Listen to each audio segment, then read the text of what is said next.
So joining me is Councilwoman Blackwell to my right, Councilman O'Brien, the author of this resolution and bill, and Councilman Heenan.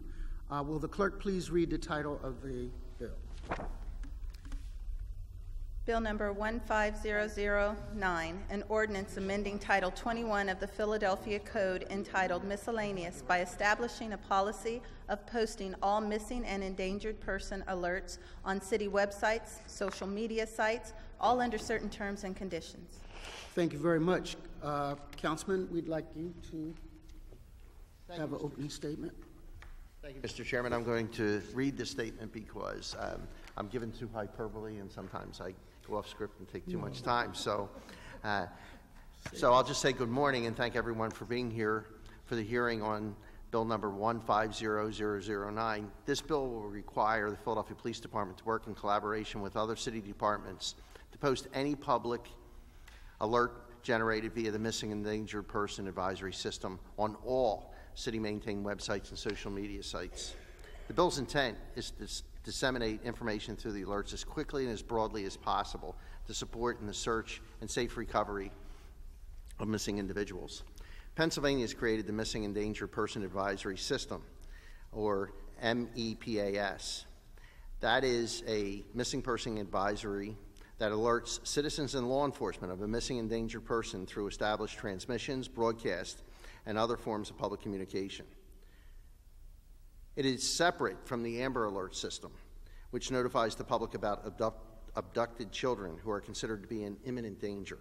A missing endangered person will be issued if the circumstances of the incident do not meet the criteria for the Amber Alert, the individual is missing under unexplained, involuntary, or suspicious circumstances, the person is thought to be in danger because of age, health, mental or physical disability, environment or weather conditions, or is known to be in the company of a potentially dangerous person. We're here today because of the tragic death of Christine Sankey. Christina was in her mid-30s. She had autism and a profound intellectual disability. She functioned more like a 2-year-old, requiring a one-on-one support aid. Christina was also nonverbal. So when her state-paid caretaker lost track of her in Macy's, Christina wasn't able to ask anyone for help. To my knowledge, MEPAS was never issued in Christina's case. Sadly, less than 24 hours later, after she was going missing, she was found dead, half naked, on a West Philadelphia street between two parked cars. How she got that far away from Macy's is a very difficult and challenging question. Missing and endangered person advisories are an essential mechanism to protecting our vulnerable adults like Christina, but for these alerts to be effective, they must be broadly disseminated. City departments' use of disseminating information via social media has proven to be very effective, especially as it pertains to information regarding public safety. Using social media to disseminate information not only ensures a broad reach, but is also cost-effective. Bill number 15009 is designed to ensure that once an alert is issued by many Philadelphians will see it, and a tragedy like Christina's death might be avoided. I just have a personal observation. There's nothing that chills your heart, makes the hair stand up on the back of your neck, than when your child, whether they have a developmental disability or they're neurotypical, and they're away from you for a split second, and you don't know where they are. I had that one experience, and I'll say this in public, but at Franklin Mills, and I turned, and I had my 3 boys, and one of them was gone. And it just so happened a guy that I grew up with was a mall cop, and he's on the Segway. And he comes up to me, and he wants to have a conversation. I said, I don't have time. My kid's gone. He goes, I know where he might be. Zip, he gets on the radio, tells everybody, go to the doors.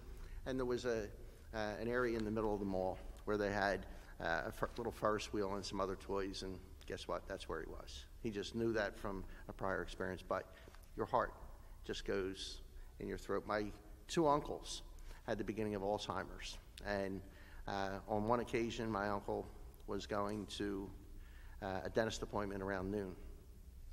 It was almost 24 hours later. We didn't know where he was, and we tracked him to a gas station in New Jersey, and somehow he found his way back to Langhorne, to the Chamonix Mall, but I know from my association with law enforcement that as the hours get longer, the likelihood of a good result is diminished. I had another uncle that left his community, and they didn't know he had Alzheimer's, and he went out to get a pizza. He made a right turn, he kept going, and he ended up in Boston, Massachusetts. So adults with Alzheimer's, they get disoriented and they just keep going, and they don't know how to find their way back. It's our responsibility to educate the public through instruments like this so that we are aware of vulnerable people. And I think we're all going to be vulnerable at some point. And we don't want to be burdensome, but this enables loved ones and caretakers to take these situations in hand and have as many eyes on a desperate situation as possible. So thank you, Mr. Chairman. No, thank you.